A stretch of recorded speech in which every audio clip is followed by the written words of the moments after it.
Friends, आप सभी का स्वागत है हमारे इस ऑनलाइन ट्यूटोरियल चैनल पे। मैं हूं संजय।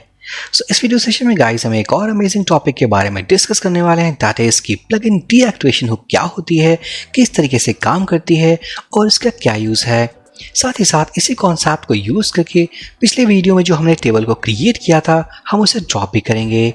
मेरी एक रिक्वेस्ट है, अगर आप चैनल पे नए हो, सब्सक्राइब नहीं किया है, फटाफट चैनल को सब्सक्राइब करके मोटिवेट कीजिए ताकि ऐसे अमेजिंग क्वालिटी कंटेंट्स हम इस चैनल पे अपलोड करते रहें। अगर आपको याद हो तो पिछले वीडियोस में हमने एक्टिवेशन हुक के बारे में समझा था, काम भी किया था। साथ ही साथ प्लगइन एक्टिवेट करने के बाद हमने इस टेबल को क्रिएट किया था, that is wp_ems form data. अब इस वीडियो में हम ये जानने वाले हैं कि अगर हमने प्लगइन को डीएक्टिवेट किया तो इस टेबल को कैसे ड्रॉप कर सकते हैं। फिलहाल अगर मैं जाऊँ इस डैशबोर्ड में, क्लिक करूँ प्लगइन्स के ऊपर और अगर अपने उस प्लगइन को डीएक्टिवेट करूँ, प्लगइन डीएक्टिवेट हो चुका है। बट अगर मैं इस डेटाबेस में जाऊँ तो हम देख सकते हैं टेबल एग्जिस्ट है। बट जैसा कि मैंने बताया कि अगर प्लगइन डीएक्टिवेट होता है हमारे सेटअप थे, तो इसका मतलब जितना भी डेटा हमने जो क्रिएट किया था वो हमें रिमूव करना होता है। तो सबसे पहले प्लगइन डीएक्टिवेशन हुक क्या होता है। एक हुक जो प्लगइन डीएक्टिवेट करते वक्त जो फायर हो उसे कहते हैं प्लगइन डीएक्टिवेशन हुक। ये ऑटोमेटिक फायर होती है। इस केस में जैसे हमने एम्प्लॉय मैनेजमेंट सिस्टम प्लगइन जो हमने डीएक्टिवेट किया तो ऑटोमेटिकली वो फंक्शन ट्रिगर हुआ। फिलहाल उस फंक्शन को हमने हैंडल नहीं किया है, वो टेबल डिलीट नहीं हुई। अब हम इस फंक्शन को इम्प्लीमेंट करने वाले हैं अपने कस्टम प्लगइन के अंदर। तो मैं जाऊंगा wp content plugins और ये रही हमारी फाइल custom-plugin.php। मैं ओपन करने वाला हूँ custom-plugin और इसी फाइल में हम यूज करने वाले हैं प्लगइन के concept, that is deactivation hook. यहाँ पर प्लगइन डीएक्टिवेशन,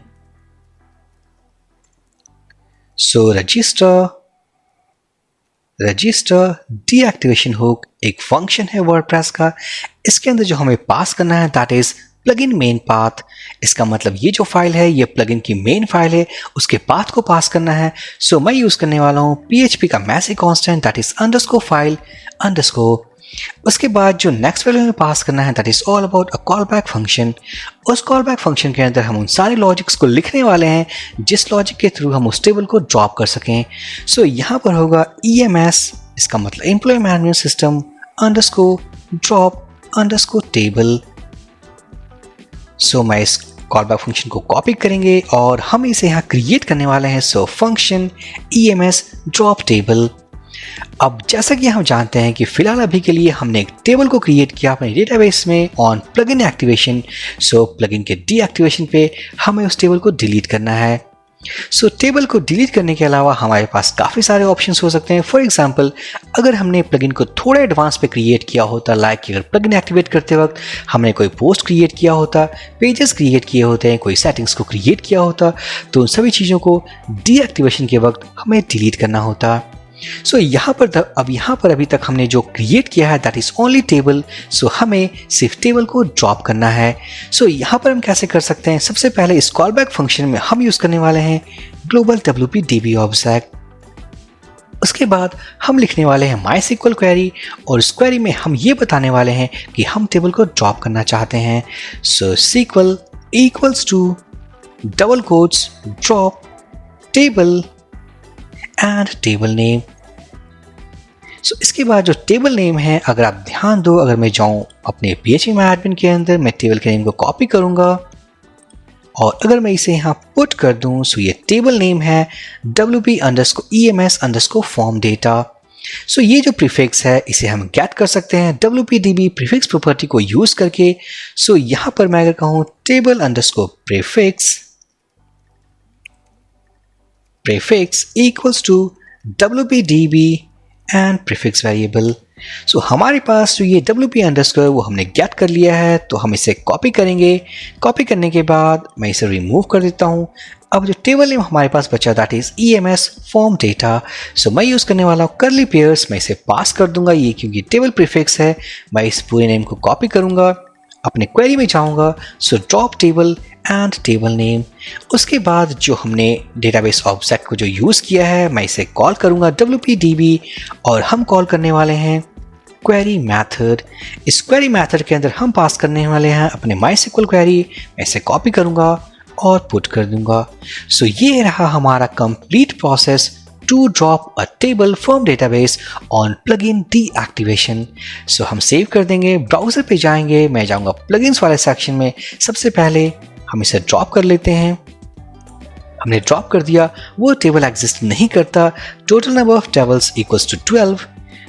यहाँ पर जाएंगे, हम प्लगइन को एक्टिवेट करने वाले हैं। Plugin activated, hopefully table create हो चुका है।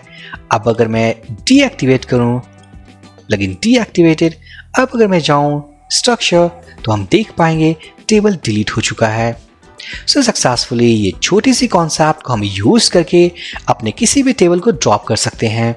सो यहाँ पर फिलहाल हमने एक टेबल को क्रिएट किया था। अगर आपके केस में अगर किसी पेज को क्रिएट किया हो, आपने पोस्ट को क्रिएट किया हो, किसी सेटिंग्स को क्रिएट किया हो, तो आप उन सभी चीज़ों को इस deactivation hook call back function के जरिए आप उन्हें सक्सेसफुल तरीके से रिमूव कर सकते हो। अब यहाँ पर हमारे पास एक क्वेश्चन है। क्वेश्चन ये है कि यहाँ पर जो हमने कमांड लिखा है that is drop table table name.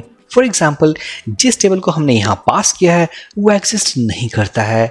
तो हम उस केस में क्या कर सकते हैं, सिंपल स्क्वायर में थोड़ा चेंज करेंगे ताकि ड्रॉप करने के पहले हम ये चेक कर लें क्या वो टेबल एग्जिस्ट करता है। सो हम क्या करने वाले हैं, ड्रॉप टेबल, मैं यूज करने वाला हूँ if condition, if exist, not exist, exist. अगर वो सेव होता है मीन्स वो एग्जिस्ट करता है, तभी उस टेबल को हम ड्रॉप कर सकेंगे। सो अगर मैं सेव कर दूँ, फटाफट हम इसे चेक कर लेते हैं। सो यहाँ पर अगर मैं वापस एक्टिवेट करूँ, अभी फिलहाल हमारे पास number of tables equals to 12 है।